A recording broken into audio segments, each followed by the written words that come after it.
বলেন কাঠগোলা বাগান side scene টোটো গাড়ি লাগবে।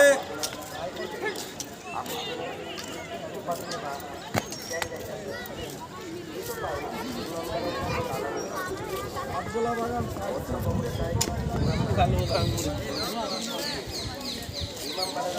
কাঠগোলা বাগান সাইড সিন ঘুরলে টোটো গাড়ি কাঠগোলা বাগান সাইড সিন ঘুরতে যাবেন এই টোটো গাড়িতে। সাতখানা জায়গা দেখতে গেলে বলবো বাবু ভাড়া কম আছে। ওই কাঠগোলা বাগান সাইড সিন টোটো গাড়ি বলে কাঠগোলা বাগান সাইড সিন সাতখানা জায়গা। এই মাথা হ্যাং করছে না তোর? হ্যাঁ তো থেমাইছ পাগলা কুকুরা কেটেছে তাই মনে হচ্ছে। হ্যাঁ